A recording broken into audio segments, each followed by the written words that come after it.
বাংলাদেশের মেরুদণ্ডটা কোথায়? 1971-এর মার্চ মাসের 3 তারিখে যে জিনিসটা আমাদের এখানে গীত হয়েছিল এবং সর্বজন সম্মতিতে গ্রাহ্যে, সেইটা আমি নিজে সেটা পরিবর্তনের পক্ষে নই, কারণ তাহলে আমার 71-এর ওই প্রেক্ষাপটটা আমাকে ভুলে যেতে হয়।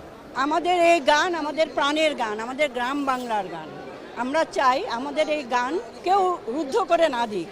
যে রুদ্ধ করতে চাইবে তাকে এই দেশ ছেড়ে চলে যেতে হবে। আমাদের মুক্তিযুদ্ধের যে অর্জন, আমাদের জাতীয় পতাকা এবং জাতীয় সঙ্গীত, আমরা কোনোভাবেই এটিকে নস্যাৎ হতে দিতে পারি না। যে কোনো ত্যাগের বিজয় হোক, বাংলাদেশকে রক্ষা করতে হবে এবং জাতীয় পতাকাকে রক্ষা করতে, জাতীয় সঙ্গীতকে রক্ষা করতে হবে। জাতীয় সঙ্গীত কোনো দল, কোনো জাতি, কোনো গোষ্ঠীর না। জাতীয় সঙ্গীত এই বাঙালি জাতির। গুটি কয়েক মানুষ এই গান, এই পতাকা নিমজ্জিত করার জন্য, নিষ্পেষিত করার জন্য প্রক্রিয়া করছে, ষড়যন্ত্র করছে। সেই ষড়যন্ত্রের বিরুদ্ধে আমরা রুখে দাঁড়াতে চাই।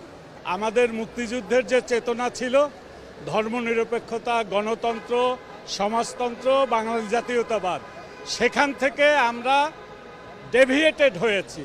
মুক্তিযুদ্ধের চেতনা থেকে ডেভিয়েশনের ফল হলো এই স্বৈরাচার, এই ফ্যাসিস্ট।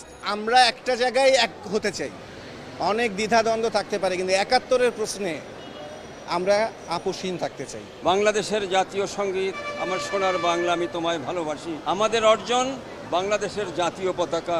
যে জায়গায় এর বিরুদ্ধে কোনো ষড়যন্ত্রের কথা শুনবো, আভাস আসবে, আমরা অবশ্যই তার বিরুদ্ধে